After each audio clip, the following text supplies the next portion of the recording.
For Hamas to end the war is they want a Palestinian state. First, let me answer you. We had a deal, and Witkoff exploded it with Netanyahu.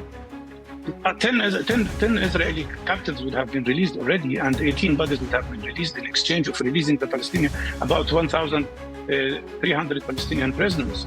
Nobody speaks about the Palestinian hostages, by the way. Do you know that 400 Palestinian children are taken hostages by Israel in the West Bank?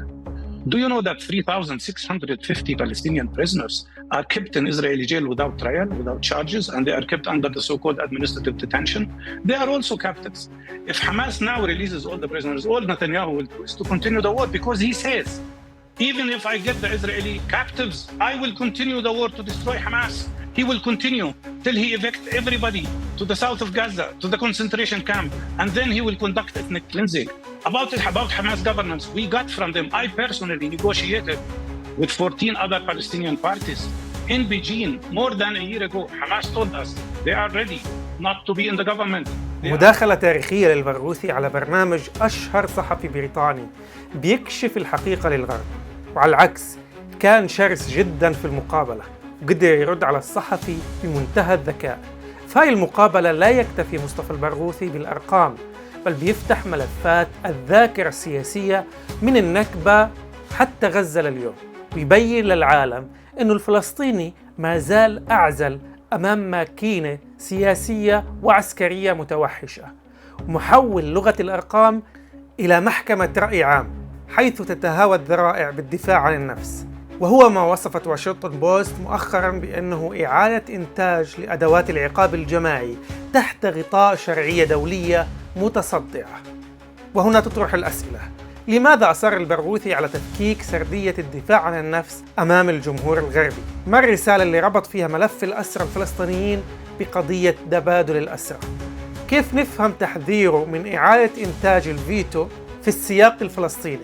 لماذا ربط البرغوثي وقف إطلاق النار بملف تبادل الأسرى؟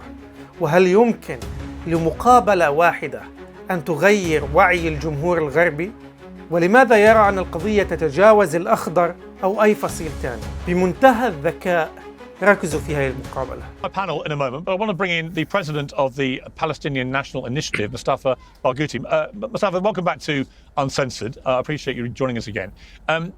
The position now seems to be that Israel has determined, through its Prime Minister Netanyahu, that the only way to successfully defeat Hamas is now to occupy the whole of Gaza. What is your response to that? His aim is not to defeat Hamas. His real aim is to destroy Palestinian presence on the land of historic Palestine. And by the way, his aim did not change since the very first day of this war. His goals were clear. They're not committing only 3 war crimes in parallel. The war crime of genocide, collective punishment, including starving people, including starving children, but also their goal is ethnic cleansing of the whole Palestinian population. And now when they talk about full occupation of Gaza, and then forcing people out of Gaza, he wants to create the largest concentration camp in human history, something that reminds us of the terrible concentration camps during the Nazi time in Germany, and then force people out of Gaza. The people who will be forced out of Gaza will never be allowed to come back. This is not about allowing people to immigrate if people don't want to immigrate. People want to stay in Gaza. But it's not about sending them out and then bringing them back. And the proof to that is that 7 million Palestinians were displaced by Israeli terrorism in 1948, and they are still refugees. None of them was allowed to come back to Palestine. And that's exactly the Israeli goal. It is ethnic cleansing through committing terrible war crimes that nobody should accept. And by the way, it's not the Palestinians, it's not even Hamas that is preventing foreign journalists from coming to Gaza and reporting what's happening. It is Israel. Israel is not only preventing foreign journalists from coming in, they are now preventing medical teams and preventing international organizations like UNRWA from functioning in Gaza. And the fact is that everything we hear from Gaza is from Palestinian journalists. And the result of that is that Israel already killed 234 Palestinian journalists through bombardment, through intentional killing and injuring more than 60,000 children, including 18,000 children, is not something that any country could be proud of. And I will add another comment from another Israeli ex-prime minister, Naftali Bennett, who is as extreme as Netanyahu. Naftali Bennett said, I think yesterday, that Israel is becoming a pariah state, hated by everybody. He said, we lost the Democratic Party in the United States. We are now losing the Republican Party because of Netanyahu's crimes and because of what's going on. Something is happening that nobody can accept or should accept as a human being. A whole slaughter of a whole population. Why 94% of the hospitals will be bombarded by Israel? By which law? Israel is allowed to destroy 93% already of all homes in Gaza, smashing everything to earth. If it wasn't about an intention of not only occupying Gaza and annexing it to Israel, but also total ethnic cleansing of the Palestinians. West Bank is governed not by Hamas, it's governed by the Palestinian Authority. And still, the Israeli illegal terrorist settlers are attacking us everywhere, terrorizing people, burning houses, burning cars. And these settlers are armed and supported and protected by the same Israeli state. What's happening is unacceptable, should have never happened, and Israel must understand nobody will ever have peace in this region unless they stop this policy of occupation, apartheid, and discrimination and oppression of other people. Okay. You can thank All you. right.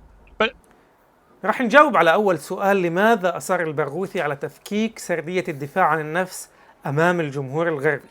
لأنه بيعلم أنه المعركة الحقيقية ليست على أرض الواقع، بل في وعي المشاهد الغربي الذي اعتاد على تلقي الرواية الإسرائيلية كحقيقة نهائية. تفكيك هذه السردية أمام إعلام مثل قناة بيرس مورغان بيهدف لتعرية الخطابات والتبريرات الإسرائيلية، وهذا بالتحديد ما أشار إلى واشنطن بوست بأنه اللغة هي أول سلاح في الحرب، وهي أيضا أول جبهة يمكن كسرها.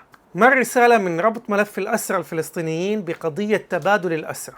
هذا الربط بيكسر الإطار الضيق اللي بيحصر النقاش في رهائن طرف واحد، وبيعيد فتح المشهد على صورة أوسع. آلاف الفلسطينيين المحتجزين إداريا بلا محاكمة. بهذا الطرح يتحول التبادل من منحة أحادية إلى معادلة إنسانية متبادلة، حيث العدالة لا تقاس بعدد الأسماء بل بميزان الحقوق. let me jump in, because I've given you a long chance to respond there. So, as you know, what the Israeli government would say in response, and I'm sure Brooke would say this, is that all Hamas has to do, and all they've ever had to do, is release the remaining hostages. That has been the pretext that Israel, through its government, has said is the determinating factor in how long this war continues. Now, many people have begun to seriously doubt that, right, including myself. Right? I think there's a much bigger ambition now from this Israeli government, which is to occupy Gaza, which is to expel the Palestinians. But I would say again to you, as I have before, why not call their bluff? Why is there not more pressure put from Arabs, from Muslims in the region, to force Hamas to release these hostages and to call the Israeli government's bluff by doing so? Because if after that the Israeli government continues in its current policy of kicking all the Palestinians out of Gaza, then the world can see it for what it is. And I think it would make them more of a pariah state than they currently are. And they're getting increasingly unpopular the longer this goes on. But Hamas's refusal to release these hostages, and the way that it's taunting Israel by releasing these disgusting videos of hostages digging their own graves in tunnels, looking emaciated and starved and tortured, that, I'm afraid, if you're the Israeli government, that's the excuse you need to keep doing this. And I don't understand why there's not more pressure. We've seen the Arab League make a statement saying Hamas must put down its arms and must surrender all government. Okay, but then why is there not more Arab pressure right now for Hamas to release these hostages? They don't need even to pressure Hamas. Hamas is ready. And Hamas declared that. There are two issues here, the issue of Hamas governing Gaza and the issue of release of the Israeli captives. Hamas has declared they are ready to release all the captives at once, not in portions as Witkoff proposed and Trump. All of them, the remaining hostages, whether they are alive or they are dead, they are ready to release them. But that should be in exchange of stopping the war. In reality, Netanyahu doesn't care about these. Well, actually, hang on, Mustafa. Let me just jump in there. Hang on. Let me finish. Hang on. No, let me just pick you. Let me just pick you up on that one point, because that's disingenuous. What Hamas has said in the last few days is that they will only end this war and release the hostages if they get a Palestine state. And as you know, that is not going to be anything that Israel will I don't know offer. where you got your Well, that's what they said. from. They said that publicly. That they have to have a Palestinian state first. This Yes, was never said. That is what has been. And about that has been reported as what the criteria is for Hamas to end the war is they want a Palestinian state. Pierce, let me answer you. We had a deal, and Witkoff exploded it with Netanyahu. 10 Israeli captives would have been released already, and 18 bodies would have been released in exchange of releasing the Palestinian, about 1,300 Palestinian prisoners. Nobody speaks about the Palestinian hostages, by the way. Do you know that 400 Palestinian children are taken hostages by Israel in the West Bank? Do you know that 3,650 Palestinian prisoners are kept in Israeli jail without trial, without charges, and they are kept under the so-called administrative detention? They are also captives. If Hamas now releases all the prisoners, all Netanyahu will do is to continue the war, because he says, even if I get the Israeli captives, I will continue the war to destroy Hamas. He will continue till he evicts everybody to the south of Gaza, to the concentration camp, and then he will conduct ethnic cleansing. About Hamas governance, we got from them, I personally negotiated with 14 other Palestinian parties in Beijing more than a year ago. Hamas told us they are ready not to be in the government. They are ready not to be the government of Gaza. They repeat that all the time. And the best substitute to Hamas governance is a national consensus independent government. All Palestinian parties signed that. What did Netanyahu say? No to Hamasistan, no to Fatahistan, no to PLO, no to any Palestinian rule. Because the reality of what we see today is another colonial war to annex land, to take over the rest of the Palestinian land, not only in Gaza, but also in the West Bank. And that is a recipe for eternal conflict, for something that everybody, including Palestinians and Israelis, will suffer from. Mr. Pierce, let me tell you, when I watch what's happening in Gaza, my heart breaks. When I see all these children dying, and I ask myself, how could this happen? How this Holocaust, and it should be called the Holocaust, is happening? It happens because when the Second World War happened and the German Nazis were allowed to commit terrible genocide and terrible Holocaust to the Jewish people, they could do so only because of their cowardness. Mustafa, let me interrupt. We're running out of time. I just want to listen. Mustafa, let me interrupt. Showing the same level of cowardness towards Palestinian people. Okay.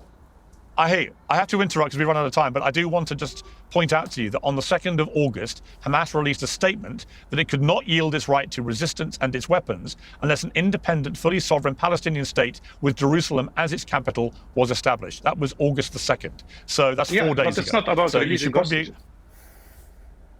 Well, now you're splitting hairs. They're saying they won't end the war. No, you said before that they said they will not release hostages till they get a Palestinian state. That's well, not then my true. point. Okay, but then my point remains: release the hostages and see what Israel does, and allow the world to judge them accordingly. But as long as Hamas does not release the hostages, Israel will use. Hang on.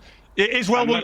We've run out of time, but I just simply say, if they release the hostages, they will remove the main excuse that Israel is using publicly to continue prosecuting the war. If Israel then continues, the world will see it for what it is. Mustafa Barghouti, I appreciate you coming back on. We've run out of time, but I appreciate it. Thank you very much.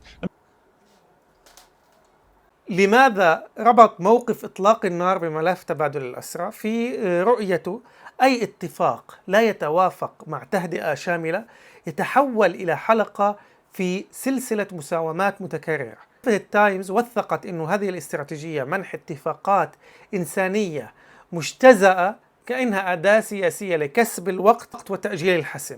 هل يمكن لمقابلة واحدة أن تغير وعي الجمهور الغربي؟